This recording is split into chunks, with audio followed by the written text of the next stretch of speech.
రెడ్డి గారి ఆశయాలను నిలబెట్టేది? కనీసం రాజశేఖర్ రెడ్డి గారు చేపట్టిన ప్రాజెక్టు హంద్రీనివా ప్రాజెక్టు 90% పనులు కన్న తండ్రి రాజశేఖర్ రెడ్డి గారు పూర్తి చేస్తే కన్న కొడుకై ఉండి 10% పనులు కూడా జగన్మోహన్ రెడ్డి గారు పూర్తి చేయలేకపోయారు అంటే వీళ్ళ రాజశేఖర్ రెడ్డి గారి ఆశయాలను నిలబెట్టేది? వీళ్ళు కాదన్నా రాజశేఖర్ రెడ్డి గారి ఆశయాలను నిలబెట్టేది? ఈ 5 సంవత్సరాలలో ఆ విషయము తేట తెల్లమైపోయింది. రాజశేఖర్ రెడ్డి గారికి రైతంటే ప్రాణం. రైతును నెత్తిన పెట్టుకోలేదా రాజశేఖర్ రెడ్డి గారు? వ్యవసాయాన్ని పండుగ చేయలేదా రాజశేఖర్ రెడ్డి గారు? రుణమాఫీ చేయలేదా రాజశేఖర్ రెడ్డి గారు? మద్దతు ధర ఇయ్యలేదా రాజశేఖర్ రెడ్డి గారు? డ్రిప్ మీద సబ్సిడీ ఇయ్యలేదా రాజశేఖర్ రెడ్డి గారు? యంత్రాల మీద సబ్సిడీ ఇయ్యలేదా రాజశేఖర్ రెడ్డి గారు? పంట నష్టపోతే పంట నష్టపరిహారం ఇయ్యలేదా రాజశేఖర్ రెడ్డి గారు? మరి ఇప్పుడు ఇలా ఉందన్నా వ్యవసాయము బాగుందా? మద్దతు ధర ఉందా? మద్దతు ధర వస్తుందా? కనీసం డ్రిప్ వేసుకోవడానికైనా జగన్మోహన్ రెడ్డి గారు సాయం చేస్తున్నారా? కనీసం డ్రిప్ వేసుకోవడానికైనా పైసా సాయం చేస్తున్నారా జగన్మోహన్ రెడ్డి గారు? కనీసం పంట నష్టపోతే ఇదిగో అన్నా పంట నష్టపరిహారం అని ఒక్కసారైనా 5 సంవత్సరాలలో ఇచ్చాడా జగన్మోహన్ రెడ్డి గారు? వీళ్ళ అన్న రాజశేఖర్ రెడ్డి గారి ఆశయాలను నిలబెట్టేది? ఏం చెప్పాడు జగన్మోహన్ రెడ్డి గారు? ఇలాగే మైకు పెట్టుకొని 5 సంవత్సరాల క్రితం ఎన్నికలప్పుడు వచ్చి నేను 3000 కోట్లతో ఒక ధర స్థిరీకరణ నిధి ఏర్పాటు చేస్తాను, ఏ రైతు నష్టానికి అమ్ముకునే అవసరం లేకుండా మద్దతు ధర కల్పిస్తుంది, ఆ 3000 కోట్లు ప్రతి సంవత్సరం ప్రతి రైతుకు అన్నాడా లేదా జగన్మోహన్ రెడ్డి గారు? వచ్చిందా అన్నా? ఆ 3000 కోట్లు పక్కన పెట్టిన రోజు ఒక్క రోజు లేదు, ఒక్క సంవత్సరాలైనా 3000 కోట్లు రైతుల కోసం పక్కన పెట్టాడా జగన్మోహన్ రెడ్డి గారు? ఇంకా ఏమన్నాడు? 4000 కోట్లు ప్రతి సంవత్సరము పంట నష్టపోతే రైతుల కోసం 4000 కోట్లు పంట నష్ట కోసం పక్కన పెడతానన్నాడు జగన్మోహన్ రెడ్డి గారు. ఒక్క సంవత్సరం అయినా 4000 కోట్లు రైతుల కోసం పక్కన పెట్టాడా జగన్మోహన్ రెడ్డి గారు? వీళ్ళ రైతుల గురించి ఆలోచించేది? 5 ఏళ్లలో వీళ్ళు రాజశేఖర్ రెడ్డి గారి ఆశయాలను నిలబెట్టే వాళ్ళు కానే కాదని తేలిపోయింది. అంతేకాదు రాజశేఖర్ రెడ్డి గారికి బిడ్డలంటే ఎంత మక్కువ, చదువుకున్న బిడ్డలు చదువుకోవాలన్నా ఎంత కోరుకున్నారు రాజశేఖర్ రెడ్డి గారు. ఏమని వాడన్నా రాజశేఖర్ రెడ్డి గారు గుర్తుందా? ఇలాగే రాజశేఖర్ రెడ్డి గారు మైకు పట్టుకొని మీరు ఏది కావాలంటే అది చదువుకోండి, మీరు డాక్టర్ అవుతారా, మీరు ఇంజనీర్ అవుతారా, మీరు MBA చేస్తారా, మీరు MCA చేస్తారా, ప్రభుత్వమే ఉచితంగా చదివిస్తుంది ఫీజు రీయింబర్స్మెంట్ ద్వారా అని రాజశేఖర్ రెడ్డి గారు అనలేదా? ఉందా ఇప్పుడు?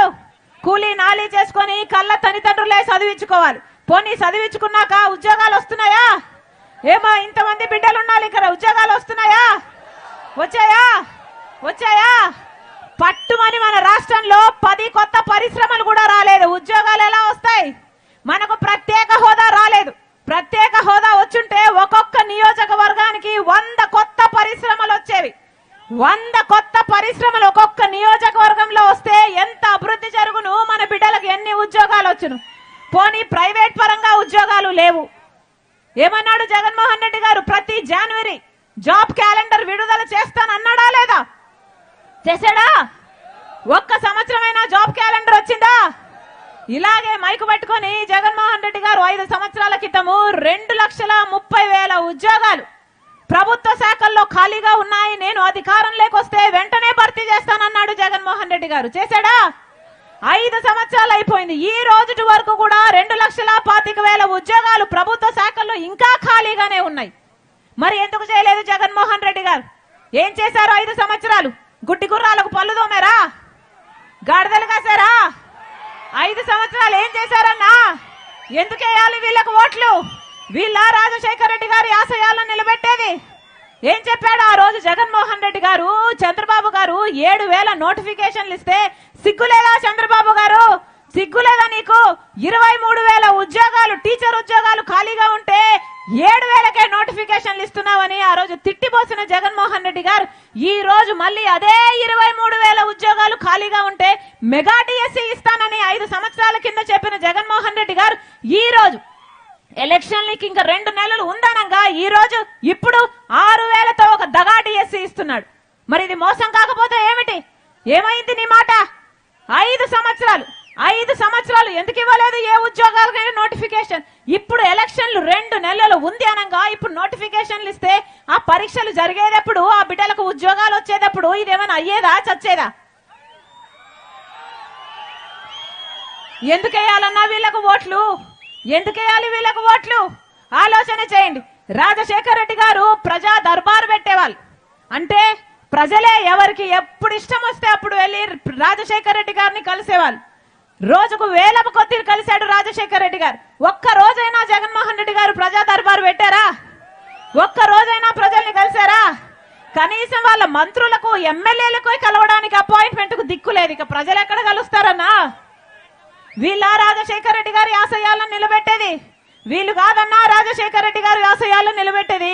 కనీసం కుంభకర్ణుడైనా 6 నెలలు నిద్రపోతాడు, 6 నెలలు పని చేస్తాడు. ఏం చేశాడు జగన్మోహన్ రెడ్డి గారు? జగన్మోహన్ రెడ్డి గారు అయితే మొత్తం 4.5 సంవత్సరాలు నిద్రపోయారే. ఇప్పుడు ఎలక్షన్లు వచ్చాయి కాబట్టి ఇప్పుడు మేలుకున్నారు. ఇప్పుడు నోటిఫికేషన్లు ఇస్తాడట, ఇప్పుడు ఉద్యోగాలు ఇస్తాడట. ఇదేమన్నా అయ్యేదా సచ్చేదా? ఇంతమంది బిడ్డలు ఉన్నారే, 10,000 రూపాయలు, 8,000 రూపాయలు, 11,000 రూపాయలకు చిన్న చిన్న ఉద్యోగాలు చేసుకుంటుంటే పాపం కన్న తల్లిదండ్రులు ఎంత బాధపడాలి? ఒకరైనా అడిగే వాళ్ళు ఉన్నారా? పట్టించుకునే వాళ్ళు ఉన్నారా? వీళ్ళ అన్న రాజశేఖర రెడ్డి గారి ఆశయాలను నిలబెట్టేది వీళ్ళు కాదు. ఏం చెప్పాడు జగన్మోహన్ రెడ్డి గారు?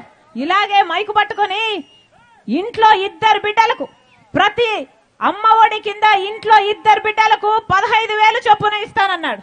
ఇస్తున్నారా? ఒకరికే ఎందుకు ఇస్తున్నారు జగన్మోహన్ రెడ్డి గారు? 2 బిడ్డలకి ఇస్తానని చెప్పి 1 బిడ్డకి ఇస్తే ఇంకో బిడ్డను ఏం చేసుకోవాలి? దత్తత ఇచ్చేయాలా?